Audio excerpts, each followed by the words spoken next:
আজকের lecture matter হলো ফৌজদারি কার্যবিধির 491 ধারা।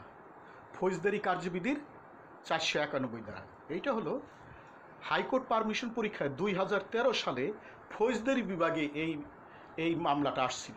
তবে 2017 সালে যে পরীক্ষাটা হয়েছিল সবচেয়ে সোজা। হ্যাঁ, সবচেয়ে হুবহু দিয়ে দিছে, আমি দিছি হুবহু।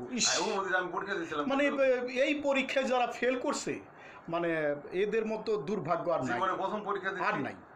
এই হলো কথা। তাহলে ঠিক আছে, আমরা এই যে এখানে থাকি। 2013 সালে হাইকোর্ট পারমিশন পরীক্ষায় ফৌজদারি বিভাগে অর্থাৎ গ্রুপ বিতে ক্রিমিনাল পার্টি এই মামলাটা আসছিল। তাহলে এই মামলাটা কখন আসবে? যে সেটা হলো দেশের যখন জরুরি 102 যখন কনস্টিটিউশনের ওটা রহিত তখনও তো এই ধরনের সমস্যা তৈরি হতে পারে। হ্যাবিয়াস কর্পাসের মামলার মতো সমস্যা দেশে তৈরি হতে পারে। যেহেতু 102 আমাদের সংবিধানের 102 বাংলাদেশ গণপ্রজাতন্ত্রী বাংলাদেশের সংবিধানের 102 অনুচ্ছেদ যেহেতু স্থগিত থাকে, সেই ক্ষেত্রে এই ধরনের প্রবলেম সলভ করার জন্য বা কোর্টে প্রেজেন্ট করার জন্য ফৌজদারি কার্যবিধির 491 ধারায় এই ড্রাফটটা করতে হয়। সে ড্রাফটটা একটু ভিন্ন, পুরা রিটের মতোই, হ্যাবিয়াস কর্পাস রিটের মতোই সেম, একটু ভিন্ন আছে। তাহলে আমরা মামলাটা ব্রিফটা পড়ি, এরপরে আমরা হ্যাঁ হ্যাঁ হ্যাঁ আর এটা একটু ডিফারেন্স আছে। এটা হলো সিআরপিসির 491 সেকশন। ঠিক আছে, আমরা একটা ব্রিফ পড়ি। তাহলে এটা 2013 সালের মার্চের 15 তারিখে হাইকোর্ট পারমিশন পরীক্ষার ক্রিমিনাল বিভাগে এই মামলাটা আসছিল। যেহেতু ক্রিমিনাল বিভাগে আসছে, তাহলে এটা ক্রিমিনাল নেচারে হবে, এটা রিট নেচারে হবে, উপরে লেখাই থাকবে। এখন কেউ যদি জোর করে, কিছু লয়ার আছে রিট বানাই দিল, তাহলে তো হবে না। যদি বলে যে এটা ভুল আসছে, অনেকে দাঁড়ায় যায় পরীক্ষা হলে যে স্যার এটা তো ভুল আসছে, এটা তো রিটে থাকার কথা। ঘটনা তো ঠিকই আছে, রিটে থাকার কথা, কিন্তু কখন বন্ধ থাকে আর কখন হয় এটা জানতে হবে না। অনেকে দাঁড়ায় যায় পরীক্ষার হলে, আমি নিজে দেখছি যে স্যার এই জিনিসটা তো ভুল আসছে। তাহলে আমি ওটা পড়লে বুঝতে পারবো যে এটা কি, যেহেতু ক্রিমিনাল সেকশনে আসছে, সুতরাং ক্রিমিনাল ইতে আর রিটে যদি আর 491 এ শুধু হ্যাবিয়াস কর্পাস রিটটাই ক্রিমিনাল ফরম্যাটে লিখতে হবে। না, যদি রিটের গ্রুপে যদি থাকতো তখন বুঝতে আমরা রিট হবে। রাইট এই যে আপনি ক্রিমিনালের গ্রুপে আছে, ক্রিমিনাল হবে। রাইট আপনি বুঝেছেন ব্যাপারটা, আপনি বুঝেছেন। ঠিক আছে, একদম 100% বুঝেছেন। তাহলে আমরা ব্রিফটা পড়ি। The deputy commissioner Dhaka purported to act under special powers act 1974। এই যে বঙ্গবন্ধু 1974 সালের বিশেষ ক্ষমতা আইনটা যে তৈরি করে গেছে, এইটা আমাদের দেশের জন্য এখনও পারফেক্ট। ওখানে যে ফৌজদারি অপরাধগুলো দেশ কন্ট্রোল করতে পারে, কিন্তু ওই অপরাধগুলি এখনো পারফেক্ট, এখনো চলতেছে। অথচ করছিল এটা ওই সময়ের জন্য, গুদামের সুতা বন্ধ, এটা চুরি চামারি মজুদদারি, অথচ এইগুলি এখনো আছে। Issued on A28/2/2013 on order of detention against Capital A for his detention in Dhaka Central Jail for a period of 30 days on the grounds of public safety. Okay, the order of detention and grounds of detention were duly served upon the detainee inside the jail. The grounds of detention supplied to the detainee were to the following effects. এখানে একটা কথা বলি, যদি ছেলে হয় তাইলে ডিটেনু হবে, আর মেয়ে হলে কিন্তু ডিটেনু লিখতে হবে না। এটা জানেন? ওটা অন্য একটা শব্দ লিখতে হবে। এই মুহূর্তে আমার এখন মনে পড়তেছে না, আপনি অন্য একটা বই দেখে যদি না পারেন আমি বলে দিব। মেয়েও তো হতে পারে, তার ডিটেনশন দিছে, সেক্ষেত্রেই কিন্তু ডিটেনও হবে না। একটু চেঞ্জ, এইটাই একটু চেঞ্জ করা, বানানটা একটু চেঞ্জ করা। দেখেন এই যে সামান্য একটু চেঞ্জ করে দিবে, খালি এক্সামিনার দেখবে যে এখানে মেয়ে দিয়ে দিবে, আর এক্সামিনার দেখবে যে ওই জায়গাটা ঠিক করছে কিনা। ইউ আর, এই যে এখন যে গ্রাউন্ডসগুলো জেলের মধ্যে দিছে, you are a habitual burglar, a dreaded terrorist and a member of a gang of extortionists who indulged in collecting illegal tolls from businessmen and ordinary citizens under instant threat of life. You also work as a hire muscleman for illegal land grabbers of government and public properties.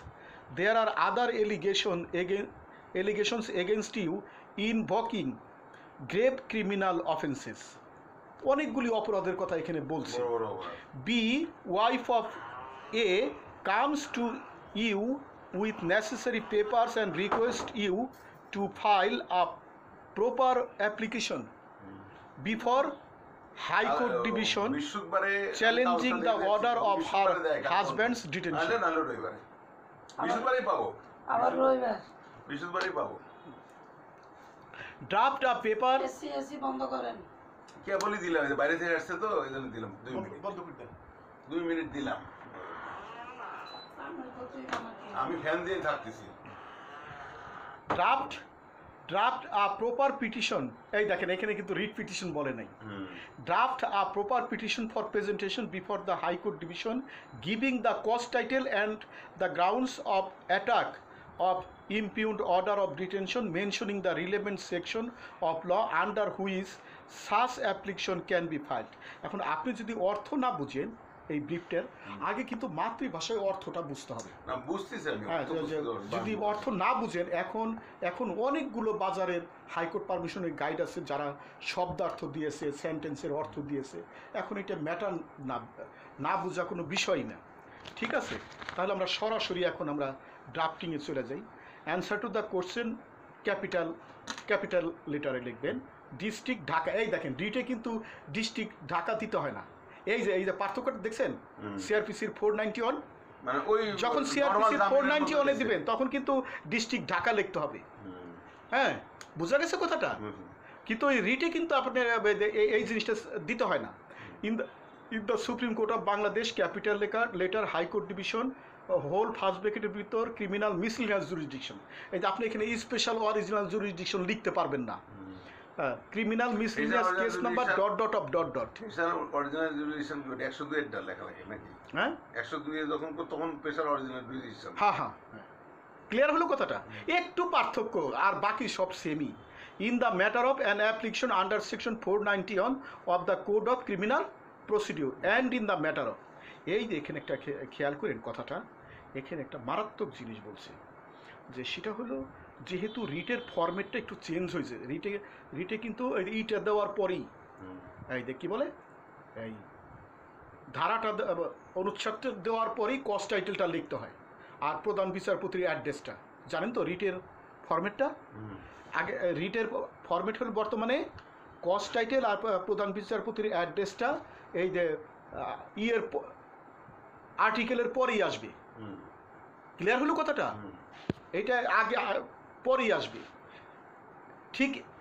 ঠিক ওই যে এখন যেহেতু রিটের ফরম্যাটটা change হয়েছে সুতরাং এই জিনিসটা এখন এখানে দিয়ে দিবেন। কজ টাইটেল আর প্রধান বিচারপতির অ্যাড্রেসটা 491-এও আপনি এখানে দিয়ে দিবেন। আমি কি বুঝাইতে পারছি কথাটা? আসলে দেখতে তো রিট, কিন্তু জরুরি অবস্থা জারি দেখে ওই রিট ফরম্যাটে হবে না। তাইলে ওই যে রিটের যে বর্তমান যে ফরম্যাট চেঞ্জ হয়েছে ওই হিসাবে কজ টাইটেল আর প্রধান বিচারপতির অ্যাড্রেসটা ওই যে ওই সেকশনের পরেই দিয়ে দিবেন। আমি কি বুঝাইতে পারছি? হ্যাঁ, এটা যখন ওই যে 102 সেকশন দেওয়ার পরই ওই যে ওই এই জিনিসটা এখানে দেওয়া লাগবে। And in the matter of ওই রিটের ক্ষেত্রে, হ্যাঁ, এখন এই ক্ষেত্রেও আচ্ছা এইটাও তো একটা রিটই, শুধু জরুরি অবস্থা জারির কারণে আমরা এই ফরম্যাটে লিখতেছি। আমি বুঝাইতে পারছি কথাটা? এখন পার্টির নাম লিখবেন and in the matter of capital A son of ... and ... of bless ... স্থায়ী ঠিকানা, বর্তমান ঠিকানা, ডিটেনু লেখা নাও ডিটেন্ট ইন জেল। বর্তমান ঠিকানা কই এখানে লেখা নাই, একটা ইমাজিনারি দিয়ে দিবেন। And in the matter of be wife of capital A এখন পিটিশনার, ডিটেনু তো জেলে, ডিটেনশনে এখন এর বউ তো এই যে ভাই যাই হোক নিকটতম তার ইটা দিবেন তার নাম versus the government of people's republic of Bangladesh. কিন্তু রিটের ক্ষেত্রে বউ ভাই দরকার হয় না, নিজেই করা যায়। হ্যাঁ, জি যেহেতু জেলে এই জন্য আমি তার পক্ষে করতেছি। রাইট, বুঝছেন তো কথাটা?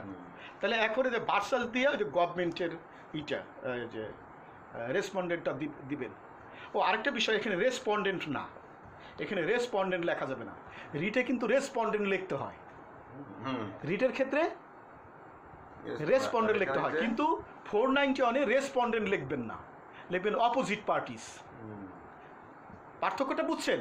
এখন এখানে যদি কেউ রেসপন্ডেন্ট লিখে দেয় তাহলে তো তার ড্রাফট হইল না, এইটুক দেখেই একজনের 0 দিয়ে দিতে পারে, অথচ আপনি 45 মিনিট সাংঘাতিক মেধা কাটাইয়া ড্রাফটটা দিয়ে আসছেন, আপনি তো বাসায় খুশি যে আপনি পাস করতেছেন, কিন্তু পরে দেখা যায় ফেল আসছে আপনার, অথবা পেন্ডিং আসছে, এমনভাবে পেন্ডিং আসছে আপনি তদবির করেও কিছু করতে পারবেন না, এমনভাবে পেন্ডিং আসছে, লাস্টের দিকে রোল নাম্বার দিয়েছে পেন্ডিংয়ে। পেন্ডিংও তো আপনার উপরের দিকে রোল নাম্বার থাকতে হবে। যেমন বুদ্ধি কি করেন, আমার তো মনে যদি না থাকে আমি তো লিখতে না পারি কি? কোনটা? লাইন ঠিক আছে থাকবে তাই করেন। আমি লিখলাম, চেষ্টা করলাম, আমি যতদূর পারি লিখলাম খাতাতে, হয়তো পাস আমার হলো না, ওই ভুল ত্রুটি বাইরে সেটার জন্যে ফর্মেট টর্মেট। সেটা ভিন্ন জিনিস, সেটা ওই যে আগে আগে পরীক্ষা তো ভালো করে দিতে হবে, পরের চিন্তা হলো পরে, পরের চিন্তা পরে। ক্লিয়ার হয়েছে ব্যাপারটা? তাহলে এখন আমরা তো আগে দিয়ে দিছি, তাহলে এখানে বুঝছেন এখানে কিন্তু রেসপন্ডেন্ট লেখা যাবে না, এখানে কিন্তু respondent opposite party, opposite parties লিখতে হবে, পার্টিস। কারণ কি, এখানে তো একজন না, এটা গভর্নমেন্টের ইটা দিলেন, এরপরে ডেপুটি কমিশনার ঢাকা, এরপরে জেইলর, এই যে এইগুলি সব পার্টি, তো বুঝা পারছেন কথাটা? তাইলে গভর্নমেন্টের ইটা দিলেন, অপোজিট পার্টিটা দিলেন, তারপর ডেপুটি কমিশনার অপোজিট পার্টি দিলেন, জেইলর দিলেন, তারপরে এই যে ঠিকানাটা দেবেন। সেন্ট্রাল জেল ঢাকা, এইটা লেখা পারবেন না। এখন কি কেরানীগঞ্জ, এখন তো ঠিকানাটা কেরানীগঞ্জ যদি ঢাকা হয়, আর যদি চিটাগাংয়ের হয় সব সেখানকার নাম, হ্যাঁ যেখানে হবে সেখানকার নাম, মানে যে জেলে ডিটেনু আটক আছে ওই জেলের ঠিকানা দেওয়া লাগবে, ওই জেলের ঠিকানা, যে জেলে ডিটেনু আটক আছে। কিন্তু এখানে তো কোনো উল্লেখ নাই ব্রিফে যে কোন জেলে আছে। কোনটা না, ঢাকা বলছে, এখানে তো ঢাকা বলছে, ও আচ্ছা, ঢাকা বলছে, এই যে ঢাকা, হ্যাঁ ঠিক আছে। তাহলে এইটা তো দিলেন আপনি। তারপরে শিউইতের যেমন রিড ফর্মেটি, ওই যে প্রথম দুইটা তো গদ, শিউইতের প্রথম দুইটা গদ, মানে এটা তো রিটই, কিন্তু 491-এ করা হইতেছে, that the petitioner is a loyal, peace loving, law abiding and permanent citizen of Bangladesh and is wife of the. আপনি সবসময়, আমি একটা বারবার রিকোয়েস্ট করতেছি, সবাইরই বলি, বাজারে যত গাইড বই আছে না কেন, আপনি শামীম সর্দার স্যারের বইটা বেজ দইরা আপনি বাড়াইতে পারলে বাড়াইবেন, না কমাইতে পারলে কমাইবেন, কিন্তু শামীম সর্দার স্যারের বইটা ইজি এবং স্ট্যান্ডার্ড, হ্যাঁ ভাষাটা ইজি এবং ইংলিশ ইজি এবং স্ট্যান্ডার্ড। আপনি কঠিন ইংরেজি শিখলেন মানে দিয়ে আসতে পারলেন না, তাহলে তো লাভ হইল না কোনো। আমি বুঝাইতে পারছি কথাটা? ভালো রাইটার কঠিন লিখলাম, তাহলে লাভ হইল না কোনো। আপনি যখন প্র্যাকটিক্যাল মামলা পাবেন তখন কঠিন করে লিখবেন যত পারেন। তাহলে এরপরে দেখেন, that an order of detention, এই যে যারা ইংলিশ ভালো পারে এগুলি কিন্তু সবই এই ব্রিফ থেকে একটু গ্রামাটিক্যালি চেঞ্জ করে দিছে, এই ব্রিফ থেকে নিছে কিন্তু এই সবই, ঠিক আছে। দেখেন, that an order of detention under section 32 of the special, তাদের পড়া লাগে না, তাদের পড়াই লাগবে না। এই যে for a period of 30 days, আমি কি মুখস্থ করছিলাম নাকি? আমি তো বুঝেছি খালি, গ্রামাটিক্যালি একটু চেঞ্জ করলেই আপনার শিউইথ এবং গ্রাউন্ডস দেওয়া যায়। For a period of 30 days issued by the respondent number 2 was served upon detenu vide memo number ... dated 28/2/2013। এখানে একটা খেয়াল করবেন যে ভাইট মেমো নম্বর ... দিচ্ছে, আপনি ... দিবেন না।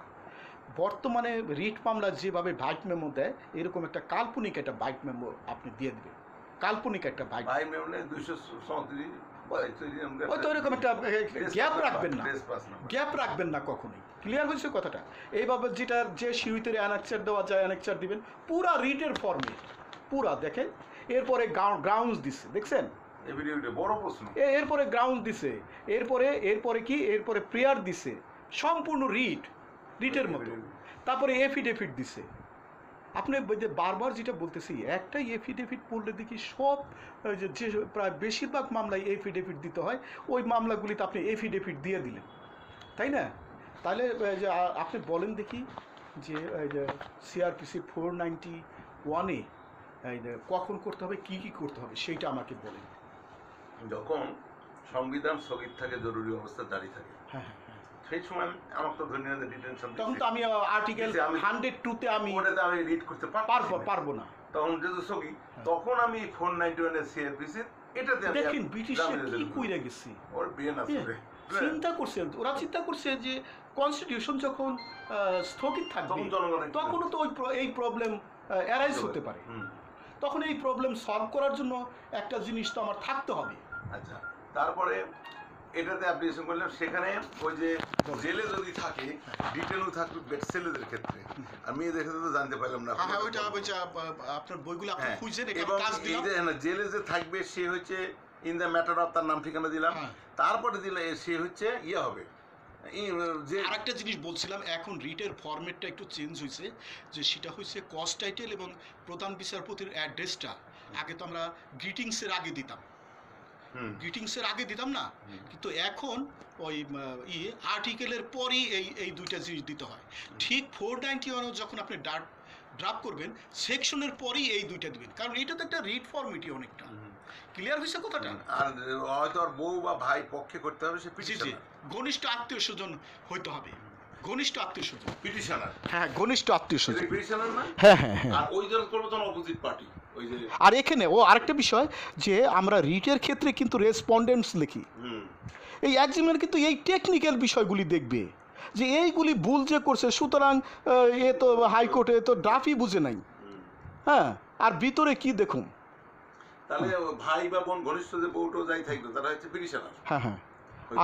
আর যে কয়জন যে অপোজিট পার্টি যে কয়জন হয় সবারই দেওয়া লাগবে, অপোজিট পার্টিস হবে, TIES পার্টিস হবে। পুরাল নাম্বার। হ্যাঁ, তারপরে রিটের যেমন সি উইথ দিতে হয়, সি উইথের প্রথম দুইটা প্যারা হলো একদম গদ, এরপরে একদম পর্যায়ক্রমিক বর্ণনা দিবেন, যদি অ্যানেকচার দেওয়া যায় অ্যানেকচার দিবেন, অ্যানেকচার যদি না দেওয়া যায় না দিবেন, তারপরে গ্রাউন্ডসগুলো দিবেন, তারপরে প্রেয়ার না, তারপরে এফিডেভিট। তবে আমি যেটা আবারও বারবার বলবো, যে শামীম সর্দার স্যারের বইটা অত্যন্ত স্ট্যান্ডার্ড এবং ইজি ইংলিশ, এই জন্য এইটাকে বেস ধরে আপনি বাজারের অন্যান্য গাইড থেকে আপনি নিতে পারেন, যোজন বিয়োজন করতে পারেন, কিন্তু এই শামীম সর্দারের স্যারের বইটা আপনি বেস ধরেন, এই আর কি। তাহলে ক্লিয়ার হলো বিষয়টা? এরকম বই করেছিল নাকি আবার পাতা?